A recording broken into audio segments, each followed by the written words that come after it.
అపార కృపాశీలుడు, పరమ కరుణామయుడు అల్లాహ్ పేరుతో మేరాజ్ యాత్ర మహాప్రవక్త ముహమ్మద్ సల్లల్లాహు అలైహి వసల్లం జీవితంలో జరిగిన సంఘటనలో అత్యంత ఖ్యాతి గడించిన సంఘటన మేరాజ్ సంఘటన.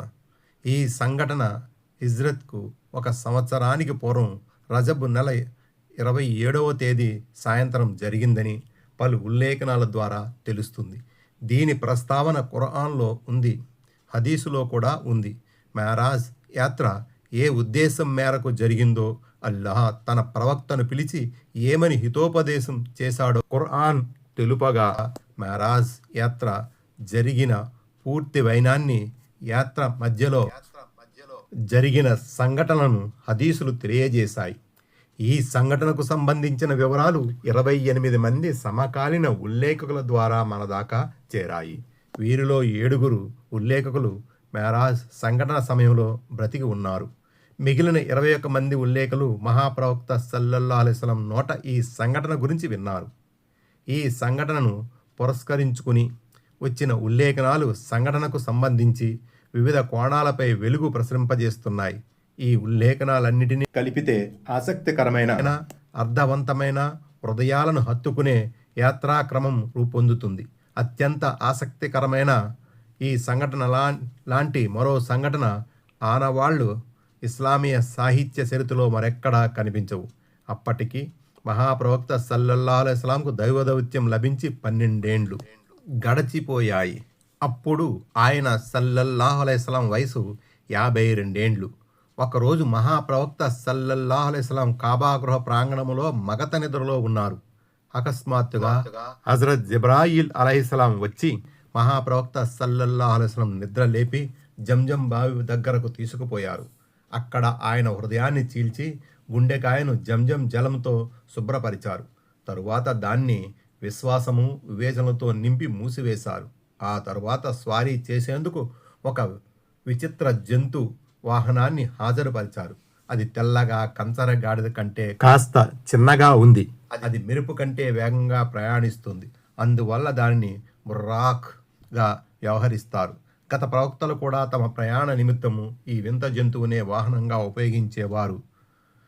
మహాప్రవక్త సల్లల్లాహు అలైహి వసల్లం కూర్చునేటప్పుడు ఆ వాహనం జంతువు బెదిరిపోయింది. అది చూసి జిబ్రీల్ అలైహిస్సలాం, ముహమ్మద్ ప్రవక్త సల్లల్లాహు అలైహి వసల్లం లాంటి ఉత్తమ వ్యక్తిత్వం కంటే మించిన ఏ వ్యక్తి ఇప్పటి వరకు నీపై ఎక్కలేదు అని అన్నారు. తరువాత మహాప్రవక్త సల్లల్లాహు అలైహి వసల్లం దాన్ని అధిరోహించి దైవదూత జిబ్రీల్ అలైహిస్సలాంతో పాటు బయలుదేరారు. మొదటి మజిలీ మదీనా పట్టణం. అక్కడ ఆయన దిగి నమాజు చేశారు. అప్పుడు దైవదూత జిబ్రీల్ అలైహిస్సలాం మహాప్రవక్త సల్లల్లాహు అలైహి వసల్లం ఉద్దేశిస్తూ, మీరు ఇక్కడికే హిజ్రత్ చేసి వస్తారు అని అన్నారు. రెండవ మజిలీ మూసా ప్రవక్త అలైహిస్సలాంతో అల్లాహ్ సంభాషించిన సీనాయి కొండ.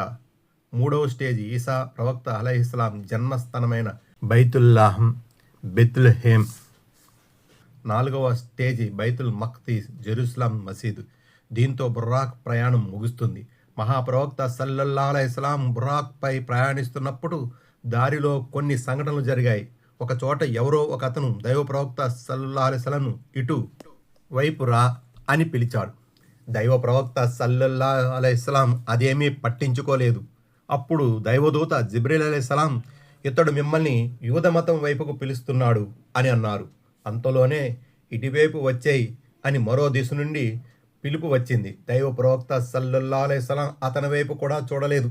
అప్పుడు దైవదూత జిబ్రీల్ అలైహిస్సలాం, ఇతడు క్రైస్తవ మత ప్రచారకుడు అని అన్నారు.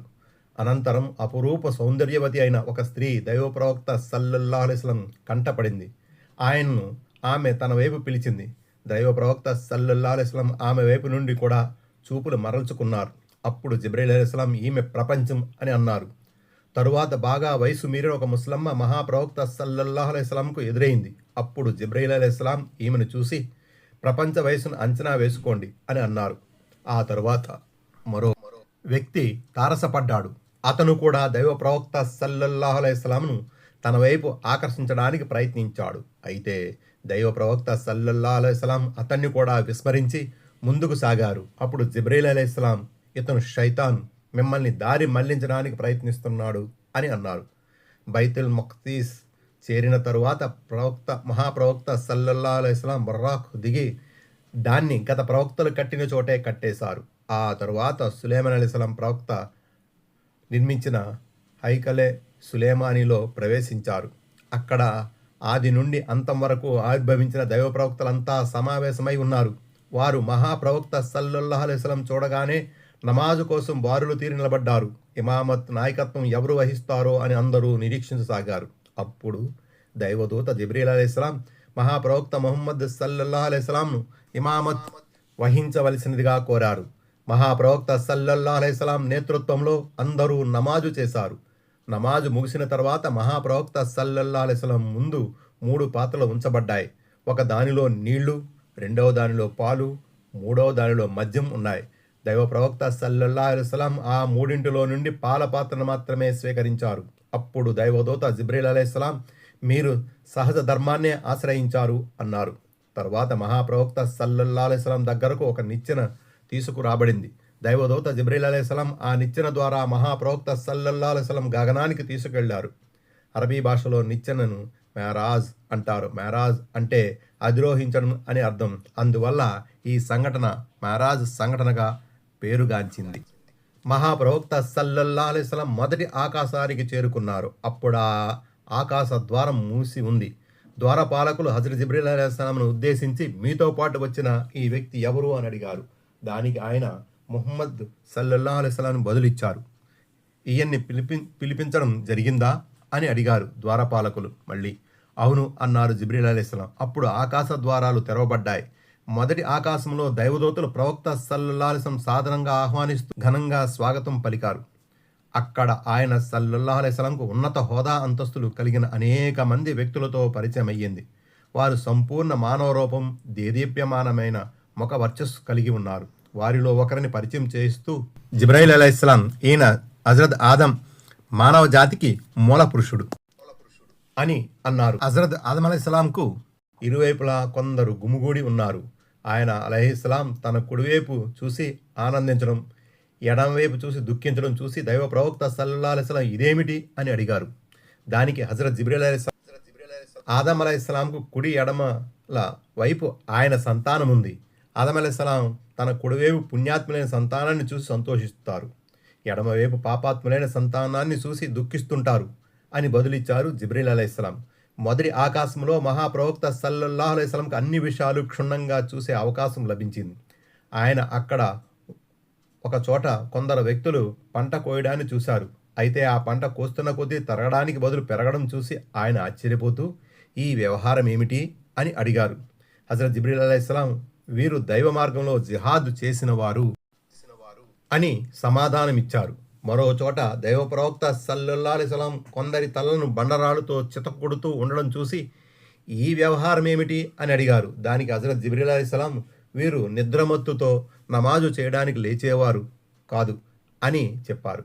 మరో చోట మహాప్రవక్త సల్లల్లాహు అలైహి వసల్లం కొందరు వ్యక్తులు అతుకుల దుస్తులు ధరించి పశువుల మాదిరిగా గడ్డి మేస్తుండడం చూసి వీరెవరని అడిగారు. హజరత్ జిబ్రీల్ అలైహిస్సలాం వీరు తమ సంపదల నుండి జకాతు చెల్లించని వారు అని సమాధానం ఇచ్చారు. ఇంకొక చోట ఒక వ్యక్తి కట్టెలు ప్రోగు చేసి మోపు కట్టి దాన్ని లేపేందుకు ప్రయత్నించి విఫలమవుతున్నాడు. అయితే ఆ మోపులో నుంచి కొన్ని కట్టెలు తీసేయడానికి బదులు మరికొన్ని కట్టెలు కలిపి మోపు కడుతున్నాడు. దైవ ప్రవక్త సల్లల్లాహు అలైహి వసల్లం అతని ప్రవర్తన చూసి ఈ మూర్ఖుడెవరు అని దైవదూతను అడిగారు. అందుకు జిబ్రీల్ అలైహిస్సలాం ఈ వ్యక్తి మోయలేనని బాధ్యతలు మీద వేసుకునేవాడు, వాటిని తగ్గించుకునే బదులు ఇంకాస్త పెంచుకుంటూ పోయేవాడు అని సమాధానం ఇచ్చారు. మరొక చోట మహాప్రవక్త సల్లల్లాహు అలైహి వసల్లం కొందరు వ్యక్తులను చూశారు. వారి నాలికలు పెదవులు కత్తెరలతో కత్తిరించబడుతున్నాయి. ఆయన ఇదేమిటి అని అడగ్గా వీరు బాధ్యత మరచిన ఉపన్యాసకులు, విశృంఖల ప్రసంగాలు చేస్తూ కలహాలు కల్లోలాలు సృష్టిస్తూ ఉండేవారు అని చెప్పారు జిబ్రీల్ అలైహిస్సలాం. మరో చోట ఒక చట్టుబండలో కొంచెం పగులు ఏర్పడింది. అందులో నుంచి బాగా బలిసిన ఓ ఎద్దు బయటకు వచ్చింది. తిరిగి అది ఆ పగులులో దూరడానికి ప్రయత్నించింది. కానీ ఎంత ప్రయత్నించినా ఆ సందులో దూరలేకపోయింది. మహాప్రవక్త సల్లల్లాహు అలైహి వసల్లం ఈ దృశ్యం చూసి ఇదేమిటి అన్నారు.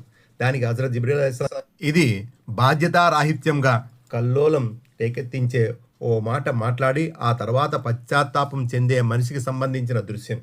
అతనలా పశ్చాత్తాపం చెంది తన మాటను సర్దిద్దుకోవడానికి ప్రయత్నిస్తాడు, కానీ సరిదిద్దుకోలేకపోతాడు అని సమాధానం ఇచ్చారు. ఇంకొక చోట కొందరు మనుషులు స్వయంగా తమ శరీరాల నుండే మాంసం కోసి తింటున్నారు. దైవ ప్రవక్త సల్లల్లాహు అలైహి వసల్లం వాళ్లను చూసి వీళ్ళెవరు అని అడిగారు. దానికి హజరత్ జిబ్రీల్ అలైహిస్సలాం వీరు ఇతరులను ఎకశక్కం చేసేవారు అని అన్నారు. వారికి సమీపంలో రాగి గోళ్లు గల కొందరు మనుషులు ఉన్నారు. వారు తమ రాగి గోళ్లతో తమ ముఖాలను రొమ్ములను రక్కుకుంటున్నారు. మహాప్రవక్త సల్లల్లాహు అలైహి వసల్లం వారిని చూసి వీళ్ళెవరని అడిగారు. దానికి హజరత్ జిబ్రీల్ అలైహిస్సలాం వీరు ఇతరుల గురించి పరోక్షంగా నిందిస్తూ వారిని అవమానించేవారు అని అన్నారు. ఒంటెల్లాంటి పెదాలను కలిగి ఉండి అగ్నిని ఆరగించే కొందరిని చూసి దైవప్రవక్త సల్లల్లాహు అలైహి వసల్లం వీరెవరు అని అడగా వీరు అనాథల సొమ్మును కాజేసేవారు అని బదులిచ్చారు జిబ్రీల్ అలైహిస్సలాం. దైవప్రవక్త సల్లల్లాహు అలైహి వసల్లం మరికొందరు వ్యక్తులు కనిపించారు. వారి కడుపులు బాణకడుపులుగా ఉండి పాములతో నిండి ఉన్నాయి. దారిలో పోయేవారు వారిని తొక్కుతూ వెళ్ళేవారు, కానీ వారు మాత్రం తమ స్థానాల నుండి కదలలేవారు కాదు. దైవప్రవక్త సల్లల్లాహు అలైహి వసల్లం వీళ్ళెవరు అని అడగగా దానికి హజరత్ జిబ్రీల్ అలైహిస్సలాం వీరు వడ్డీ తినేవారు అని సమాధానమిచ్చారు. మహాప్రవక్త సల్లల్లాహు అలైహి వసల్లం వేరొక చోట మరికొందరిని చూశారు. వారి ఒకవైపు తాజా మాంసము, మరోవైపు కుళ్ళిపోయిన కంపు కొట్టే మాంసం ఉంది. వారు తాజా మాంసం తినే బదులు కుళ్ళిపోయిన మాంసం తింటున్నారు. మహాప్రవక్త సల్లల్లాహు అలైహి వసల్లం ఈ వింతను చూసి వీరెవరు అని ప్రశ్నించారు. దానికి దైవదూత జిబ్రీల్ అలైహిస్సలాం వీరు స్త్రీ పురుషులు, ధర్మసమ్మతమైన స్త్రీ పురుషులను కాదని అధర్మంగా అక్రమ సంబంధాలు పెట్టుకుని తమ మనోవాంఛను తీర్చుకునేవారు అని సమాధానమిచ్చారు. వేరొక చోట కొందరు స్త్రీలు తమ వక్షోజాల ఆధారంగా వేలాడుతున్నారు. అది చూసి మహాప్రవక్త సల్లల్లాహు అలైహి వసల్లం వీరెవరు అని అడిగారు. దానికి దైవదూత జిబ్రీల్ అలైహిస్సలాం ఈ స్త్రీలు తమది కాని సంతానాన్ని తమ భర్తలకు అంటగట్టిన వారు అని అన్నారు. ఈ పర్యటనలో దైవ ప్రవక్త సల్లల్లాహు అలైహి వసల్లంకు చిట్లిన ముఖంతో దురుసుగా ప్రవర్తించే ఒక దైవదూత పరిచయం అయ్యాడు. అప్పుడు దైవ ప్రవక్త సల్లల్లాహు అలైహి వసల్లం ఇప్పటి వరకు నన్ను కలిసిన దైవదూతలందరూ చిరునవ్వుతో సాధారణంగా కలిశారు, కానీ ఇతను ఈ విధంగా ముఖం చిట్లించుకొని కలవడానికి కారణం ఏమిటి అని అడిగారు. దానికి జిబ్రీల్ అలైహిస్సలాం ఈయనకు సంతోషంతో పనేమిటి, ఈయన నరకపాలకుడు అని అన్నారు. దైవ ప్రవక్త సల్లల్లాహు అలైహి వసల్లం ఈ మాట విని నరకం ఎలా ఉంటుందో చూడాలని ఉంది అని తన కోరికను వ్యక్తపరిచారు. అప్పుడు నరకపాలకుడు హఠాత్తుగా ఆయన ముందున్న తెరను తొలగించగానే నరకం భీకర స్వరూపంతో కంటపడింది. ఈ విధంగా దైవ ప్రవక్త సల్లల్లాహు అలైహి వసల్లం మొదటి ఆకాశ పర్యటన పూర్తి చేసి రెండవ ఆకాశంలో ప్రవేశించారు. ఆయనకు ఇక్కడ పరిచయమైన ప్రముఖ వ్యక్తులలో ఇద్దరు యువకులు చెప్పుకోతగినవారు. వారు హజరత్ యహ్యా అలైహిస్సలాం, హజరత్ ఈసా అలైహిస్సలాం అని జిబ్రీల్ అలైహిస్సలాం తెలియజేశారు. మూడో ఆకాశంలో తారల నడుమ పున్నమ చంద్రుడు సామాన్య సౌందర్యవంతుడైన ఒక యువకుడు పరిచయం అయ్యాడు. ఆయన యూసుఫ్ అలైహిస్సలాం ప్రవక్త అని హజరత్ జిబ్రీల్ అలైహిస్సలాం తెలియజేశారు.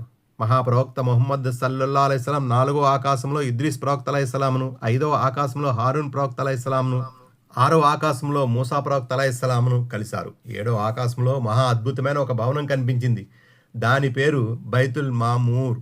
అక్కడకు అసంఖ్యాకమైన దైవదూతలు వస్తూ పోతుంటారు. ఆ భవనం దగ్గర మహాప్రవక్త సల్లల్లాహు అలైహి వసల్లంకు తనను పోలిన ఒక మహనీయుడితో పరిచయమైంది. ఆయన ప్రముఖ దైవ ప్రవక్త హజరత్ ఇబ్రాహీం అలైహిస్సలాం అని తెలిసింది. మహాప్రవక్త సల్లల్లాహు అలైహి వసల్లం ఇలా పైకి వెడుతూ చివరికి సిద్రతుల్ ముంతహా అనే చోటికి చేరుకున్నారు. ఈ స్థలం విశ్వప్రభు కొలువుకు సృష్టి రాశులకు మధ్య ఒక సరిహద్దు లాంటిది. కింద నుండి పైకి వచ్చేవారు ఇక్కడ దాకా వచ్చి ఆగిపోతారు. పైనుండి దైవాజ్ఞలు, దైవ శాసనాలు నేరుగా ఇక్కడికి వస్తాయి. ఈ స్థలం సమీపంలోనే దైవ ప్రవక్త సల్లల్లాహు అలైహి వసల్లంకు స్వర్గం చూపించడం జరిగింది. దేవుడు తన పుణ్యదాసుల కోసం స్వర్గంలో ఏ ఒక్కరూ కని విని ఎరగని, చివరికి ఆలోచనకు సైతం తట్టని అసాధారణమైన మహాభాగ్యాలు ఏర్పాటు చేసి ఉంచాడు. ఏ కన్ను చూడని, ఏ చెవు వినని, ఏ బుద్ధి ఆలోచించని, ఏ మేధస్సుకు అందని వస్తువులు ఉన్నాయి అక్కడ. హజరత్ జిబ్రీల్ అలైహిస్సలాం సిద్రతుల్ ముంతహా వరకు వచ్చి ఆగిపోయారు. అక్కడి నుండి మహాప్రవక్త సల్లల్లాహు అలైహి వసల్లం ఒంటరిగా ముందుకు సాగారు. చివరికి ఆయన ఒక ఎత్తైన చదునైన ప్రదేశంలోనికి ప్రవేశించగానే విశ్వ సామ్రాట్టు కొలువు దర్శనమైంది. విశ్వప్రభువుతో సంభాషించే మహాభాగ్యం కూడా లభించింది. విశ్వ సామ్రాట్టు జారీ చేసిన ఉత్తర్వుల్లో కొన్ని ముఖ్యమైనవి. 1. ప్రతిరోజు 50 సార్లు విధిగా నమాజు చేయాలి. 2. బక్రా సూరాలోని చివరి 2 ఆయతులు బోధించబడ్డాయి. 3 షిర్క్ బహుదైవారాధన తప్ప ఇతర పాపాలన్నీ క్షమించబడే అవకాశం ఉందని తెలియచేయబడింది. 4 ఒక మనిషి ఒక సత్కార్యం సంకల్పించుకుంటే అతని కర్మపత్రంలో ఒక పుణ్యం రాయబడుతుంది. అతను ఆ సత్కార్యాన్ని ఆచరణలో పెడితే అతని కర్మపత్రంలో 10 పుణ్యాలు రాయబడతాయి. అయితే ఒక మనిషి ఒక దుష్కార్యం చేయదలుచుకున్నప్పుడు అతని కర్మపత్రం ఏది రాయడం జరగదు. ఒకవేళ అతను ఆ దుష్కార్యాన్ని ఆచరణలో పెడితే అతని కర్మపత్రములో ఒకే ఒక దుష్కార్యం పాపం రాయబడుతుంది. మహాప్రవక్త ముహమ్మద్ సల్లల్లాహు అలైహి వసల్లం సన్నిధి నుండి తిరిగి ప్రయాణమయ్యేటప్పుడు మూసా అలైహిస్సలాంను కలిశారు. హజరత్ మూసా అలైహిస్సలాం మహాప్రవక్త సల్లల్లాహు అలైహి వసల్లంకి ఇవ్వబడిన దైవాజ్ఞలు విని, నాకు ఇస్రాయేల్ సంతతి ప్రజల నుండి చేదు అనుభవాలు ఎదురయ్యాయి. మీ అనుచర సమాజం రోజుకు 50 సార్లు నమాజు నిర్వహించజాలదని నేను భావిస్తున్నాను. కాబట్టి మీరు వెనక్కి వెళ్ళిపోయి నమాజుల సంఖ్య తగ్గించమని నిర్ణయించుకోండి అని అన్నారు. అప్పుడు మహాప్రవక్త సల్లల్లాహు అలైహి వసల్లం దైవ సన్నిధికి వెళ్ళి నమాజుల కోసం విశ్వప్రభువును విన్నవించుకున్నారు. దాంతో 10 నమాజులు తగ్గించబడ్డాయి. కానీ మూసా ప్రవక్త అలైహిస్సలాం మీ అనుచర సమాజం అన్నిసార్లు కూడా నమాజు చేయజాలదని చెబుతూ ఆయన్ని మళ్ళీ వెనక్కి పంపారు. ఇలా హజరత్ మూసా అలైహిస్సలాం చెప్పడంతో మహాప్రవక్త సల్లల్లాహు అలైహి వసల్లం మాటికి దైవ సన్నిధికి వెళ్ళి నమాజులు తగ్గింపు కోసం అర్థించేవారు. ప్రతి పర్యాయము 10 నమాజులు తగ్గించబడేవి. చివరికి 5 నమాజులు విధిగా నిర్ణయించబడింది. ఈ 5 పూటల నమాజు 50 పూటల నమాజుకి సమానమని చెప్పబడింది. తిరుగు ప్రయాణంలో మహాప్రవక్త ముహమ్మద్ సల్లల్లాహు అలైహి వసల్లం నిచ్చెన ద్వారానే దిగి బైతుల్ ముఖద్దస్కు చేరుకున్నారు. అక్కడ దైవ ప్రవక్తలంతా హాజరై ఉన్నారు. మహాప్రవక్త సల్లల్లాహు అలైహి వసల్లం నేతృత్వంలో అందరూ నమాజు చేశారు. బహుశా అది ఫజర్ నమాజ్ వేళ అయి ఉండవచ్చు. అనంతరం మహాప్రవక్త సల్లల్లాహు అలైహి వసల్లం బుర్రాక్ ఎక్కి మక్కా తిరిగొచ్చారు. ఉదయాన మహాప్రవక్త సల్లల్లాహు అలైహి వసల్లం అందరికంటే ముందు తన సోదరి ఉమ్మే హానీకి ఈ సంఘటన గురించి చెప్పారు. దైవ ప్రవక్త సల్లల్లాహు అలైహి వసల్లం ఇంటి నుండి బయటికి వెళుతున్నప్పుడు ఆమె ఆయన చొక్కా పట్టుకుని, ఈ సంఘటన గురించి ఎవరికీ చెప్పకు, చెబితే నిన్ను అపహాస్యం చేసేందుకు నీ విరోధులకు మరొక సాకు దొరుకుతుంది అని అన్నారు. కానీ దైవ ప్రవక్త సల్లల్లాహు అలైహి వసల్లం ఈ విషయం అందరికీ చెప్తాను అని బయటికి వెళ్ళిపోయారు. కాబా గృహంలో ప్రవేశించగానే అక్కడ అబూ జహల్ ఎదురయ్యాడు.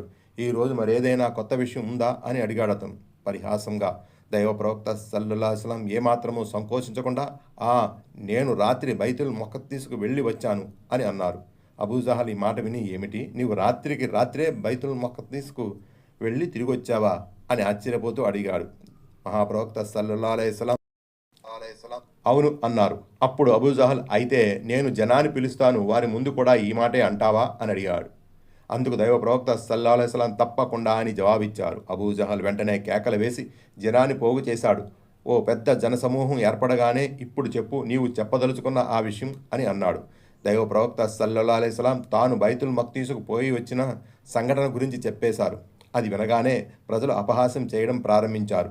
2 నెలల ప్రయాణం ఒక రాత్రిలో సాధ్యమయ్యే పనేనా? అసంభవం. ఇది పచ్చి అబద్ధం.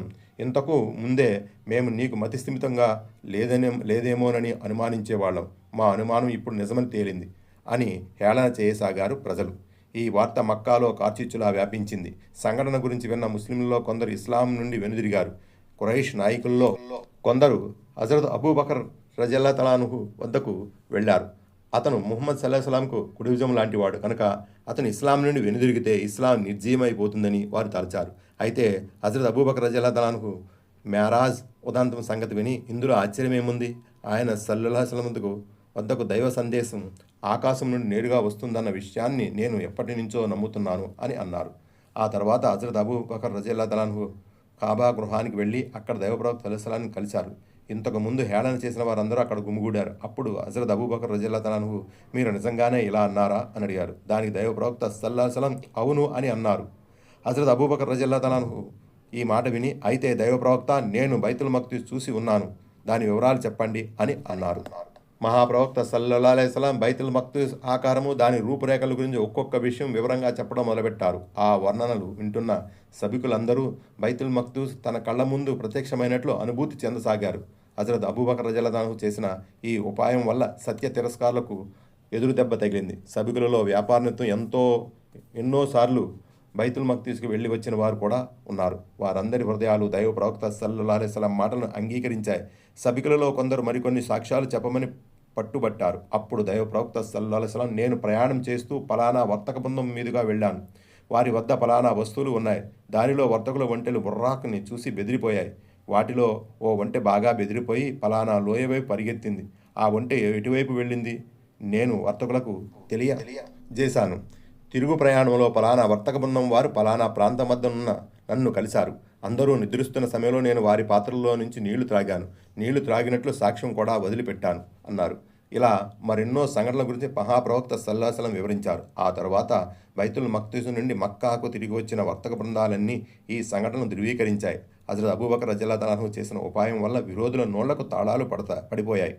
కానీ ఇది నిజమైన సంఘటనేనా, సాధ్యమయ్యే విషయమేనా అన్న సందేహం కొందరి మెదడుని ఇంకా తొలిచివేస్తూనే ఉంది. తరువాత భాగం మేరాజ్ సందేశం. త్వరలో